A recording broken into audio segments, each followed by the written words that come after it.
Dan saudara, kita telah bergabung dengan juru bicara KPK, ada Ali Fikri.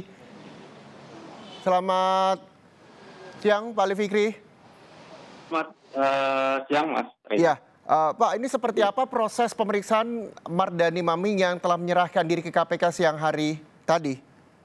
Iya, Mas Reza. Jadi kami konfirmasi benar ya, sekitar jam 2 tadi itu tersangka NM telah datang ke Gedung Merah Putih KPK didampingi oleh tim penasehat hukumnya dan saat ini sudah naik ke lantai 2 ya untuk dilakukan pemeriksaan oleh tim penyidik KPK ya. Mhm. Perlu kami sampaikan juga tentu kami apresiasi ya kedatangan dari DPO KPK dimaksud sehingga kami juga berharap para DPO KPK lainnya juga kooperatif menyerahkan diri ke KPK agar proses hukum cepat selesai dan memperoleh kepastian hukum tentunya begitu. Ya, Pak Ali Fikri, ini diapresiasi kedatangan DPO setelah 2 kali mangkir dari panggilan KPK. Terus tahapan seperti apa yang nantinya akan diterima Mardani Maming saat diperiksa oleh tim dari KPK? Iya, tentu sesuai dengan hukum acara pidana yang berlaku dan itu tentu kami patuhi ya. Nanti berikutnya tersangka akan dilakukan pemeriksaan oleh tim penyidik KPK dan kami berikan hak dari tersangka ini seluas-luasnya karena tentu ini bagian dari menjunjung tinggi hak asasi dan keadilan ya setiap penanganan perkara. Tentu juga kami memegang prinsip asas praduga tak bersalah begitu ya terhadap para tersangka. Artinya bahwa setiap tersangka kami beri kesempatan juga untuk melakukan pembelaan dirinya ataupun memberi kesempatan dan ruang untuk juga menghadirkan saksi-saksi yang meringankan nantinya ya termasuk hak-hak pendampingan tersangka juga kami lakukan ketika kemudian nanti tersangka menunjuk tim penasihat hukumnya dengan surat kuasa yang diserahkan kepada tim penyidik KPK begitu Mas. Iya, kita tahu bahwa Koordinator Masyarakat Anti Korupsi Indonesia Maki sempat menuturkan di sejumlah media online bahwa KPK sebenarnya bisa menangkap atau menahan siapapun yang telah ditetapkan menjadi tersangka termasuk dalam hal ini Mardani Maming yang menjabat sebagai Bendahara Umum Bandung PBNU tanpa perlu menunggu proses pra-peradilan tersebut. Anda melihatnya seperti apa, Pak Ali Fikri? Iya, memang benar ya. Tidak ada satu normatif hukum pun yang kemudian pra-peradilan diajukan oleh pemohon itu menghentikan proses penyidikan, begitu ya. Kami pun juga demikian. Kami tetap memanggil tersangka ini, ya panggilan pertama, kemudian dia tidak hadir, kemudian panggilan yang kedua yang seharusnya tanggal 21 Juli 2022 yang lalu pun juga kemudian tersangka tidak hadir yang kami berkesimpulan bahwa tersangka tidak kooperatif untuk mengikuti proses penyidikan dengan alasan pra-peradilan. Sekalipun kami juga sudah jelaskan bahwa permohonan pra-peradilan tentu kami hargai dan hormati proses itu. Tetapi penyidikan yang dilakukan oleh KPK juga tidak berhenti. Sehingga kami kemudian sesuai dengan hukum acara pidana pasal 112 bisa kemudian melakukan membawa paksa atau bahasa awamnya adalah jemput paksa dari yang bersangkutan sehingga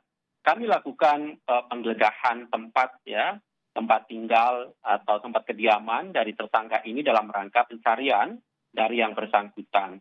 Namun memang kami tidak menemukan dari tersangka ini di tempatnya, tapi kemudian kami juga bertemu dengan beberapa pihak di tempat itu yang kami juga lakukan pemeriksaan untuk mendapatkan informasi keberadaan dari tersangka begitu ya.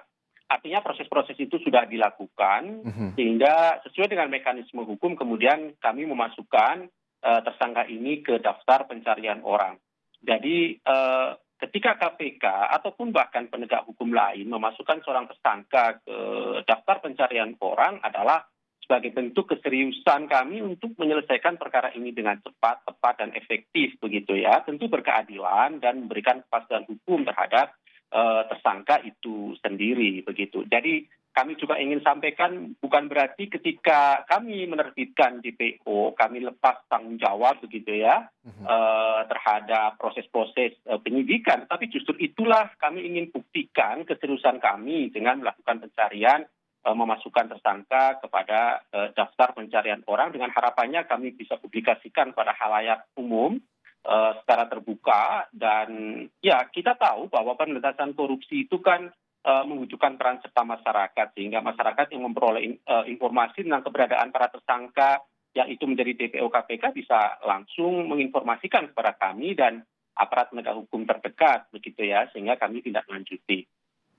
Artinya kami ingin sampaikan, Mas Reza, bahwa proses-proses itu kami pastikan sudah dilakukan sesuai dengan mekanisme dan aturan hukum yang berlaku. Kami pastikan KPK bekerja dalam penanganan perkaranya adalah sesuai dengan rel aturan hukum yang berlaku.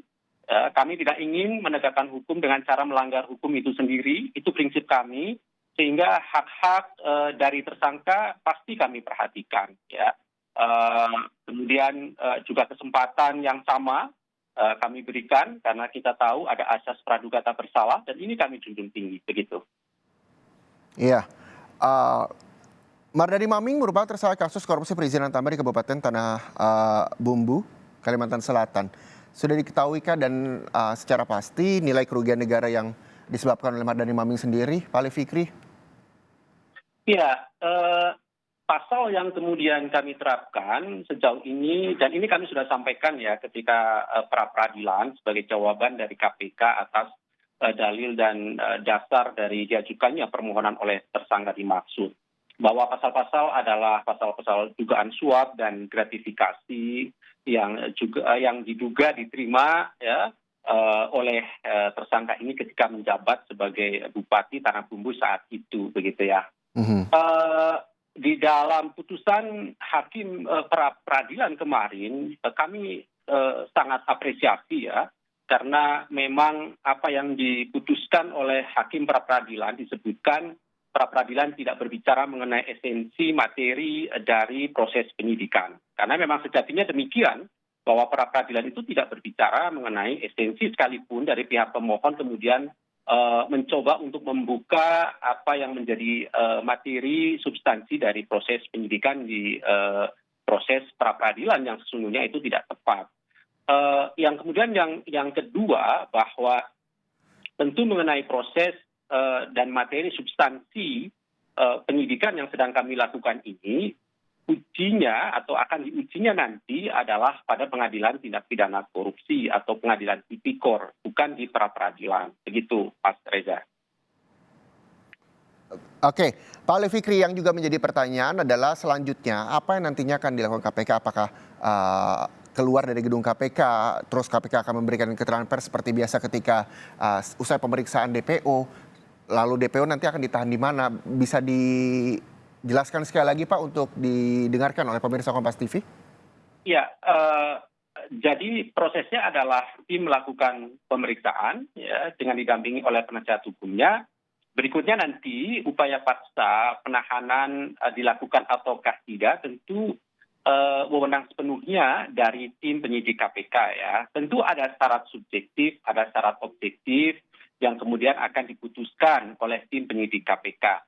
Kalau kemudian nanti setelahnya tim berkesimpulan bahwa untuk percepatan penanganan perkara ini perlu dilakukan upaya paksa penahanan, tentu perkembangan dari kegiatan ini pasti kami akan sampaikan ya, termasuk nanti konstruksi perkara ini secara utuh dan lengkap, pasal-pasalnya, dan apa dugaan peran yang dilakukan oleh tersangka, begitu. Baik, terima kasih Pak Ali Fikri, juru bicara KPK atas informasinya.